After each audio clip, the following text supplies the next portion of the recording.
पति पत्नी के बीच अगर बार बार झगड़ा होता हो तो क्या करना चाहिए? गुस्सा शांत होने के बाद एक दूसरे को सॉरी जरूर बोलना चाहिए। अपनी गलती मान लेने से कोई छोटा नहीं हो जाता। कभी भी लड़ाई होने के बाद बातचीत करना बंद नहीं करना चाहिए और ना ही कभी एक दूसरे को ब्लॉक करना चाहिए। बातचीत बंद करने से सुलह के सारे रास्ते बंद हो जाते हैं। कभी भी परिवार वालों को या रिश्तेदारों को झगड़े में शामिल नहीं करना चाहिए। लोग आपको सुलह करते हुए नहीं बल्कि टूटते हुए देखना चाहते हैं। एक दूसरे की गलतियों को नजरअंदाज करते हुए एक साथ बैठकर भोजन करना चाहिए और खाने के वक्त ऐसे बात करना चाहिए कि जैसे कि कुछ हुआ ही ना हो। अगर आपको हमारी बात अच्छी और सच्ची लगी हो तो हमें 5 बातें फॉलो कर लो, इस मतलबी दुनिया में जीना सीख जाओगे। नंबर 1, लोग पत्थर में भगवान को पूजते हैं लेकिन भगवान के रूप में अपने माँ बाप को भूल जाते हैं। नंबर 2, स्कूल से लेकर हॉस्पिटल तक सबको प्राइवेट पर भरोसा है, बस जमाई और कमाई सरकारी चाहिए। नंबर 3, अच्छे समय पर मिठाई मांगने वाले अक्सर वही लोग होते हैं जनाब, जो बुरे समय में हाल तक नहीं पूछते।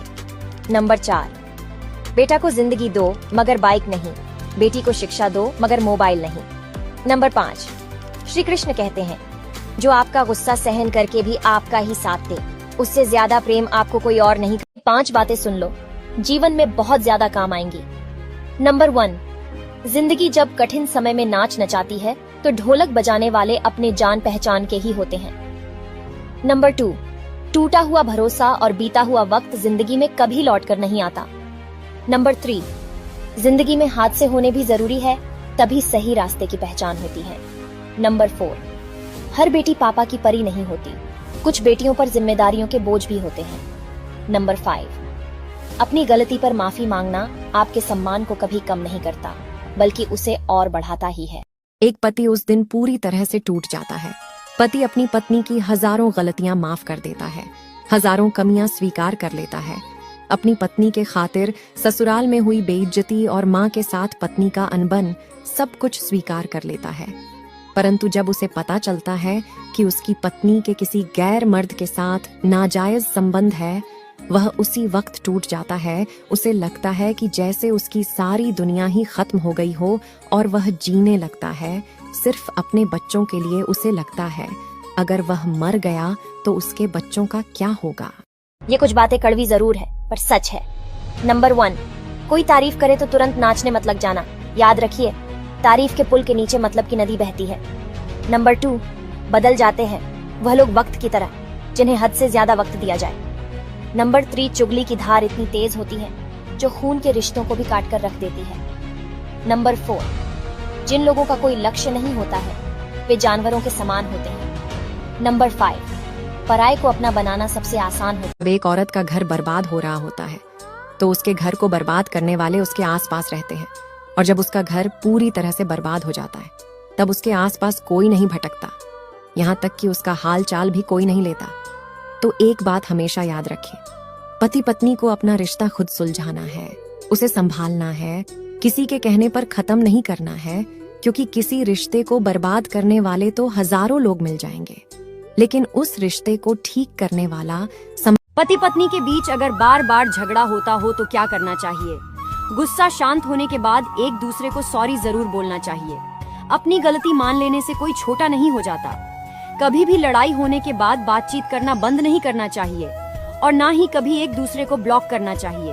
बातचीत बंद करने से सुलह के सारे रास्ते बंद हो जाते हैं। कभी भी परिवार वालों को या रिश्तेदारों को झगड़े में शामिल नहीं करना चाहिए। लोग आपको सुलह करते हुए नहीं बल्कि टूटते हुए देखना चाहते हैं। एक दूसरे की गलतियों को नजरअंदाज करते हुए एक साथ बैठकर भोजन करना चाहिए और खाने के वक्त ऐसे बात करना चाहिए कि जैसे कि कुछ हुआ ही ना हो। अगर आपको हमारी बात अच्छी और सच्ची लगी हो तो हमें फॉलो। ये 4 बातें कड़वी हैं पर सत्य है। नंबर 1, दोबारा गर्म की हुई चाय और समझौता किया हुआ रिश्ता, दोनों में पहले जैसी मिठास कभी नहीं आती। नंबर 2, अकेला जीना सीख जाता है इंसान जब उसे पता चलता है कि अब साथ देने वाला कोई नहीं है। नंबर 3, सिर्फ इंसान होना ही काफी नहीं है, इंसान के अंदर इंसानियत का होना भी जरूरी है। नंबर 4, स्त्री की गोद और पुरुष की जेब अगर खाली रह जाए तो दुनिया जीने नहीं देती है भगवान उसकी रातों रात किस्मत पलट जाए जो कमेंट में हर हर महादेव लिख। जब मन खराब हो तब बुरे शब्द ना बोले, क्योंकि खराब मन को बदलने के मौके बहुत मिल जाएंगे, लेकिन शब्दों को बदलने के मौके फिर नहीं मिलेंगे। बात अच्छी लगे तो लाइक जरूर करें। एक लड़की ने अपने सास ससुर को अपने पति और घर से अलग करके अपनी माँ को फोन किया और कहा कि माँ, एक खुशखबरी है। आज मैं और मेरे पति अपने सास ससुर से अलग हो गए हैं। हमने अपना एक अलग घर ले लिया है और अब हम वहीं रहते हैं। तुम जल्दी से फोन मेरे भाई को दो, ये खुशखबरी मुझे उसे भी देनी है। तब उस बेटी की माँ के आंखों में आंसू आ गए और उसने नम भरी आवाज में बस इतना ही कहा कि बेटी, तेरा भाई भी अब मुझसे अलग हो गया है और उसकी पत्नी के साथ उसने भी अपना एक अलग घर ले लिया।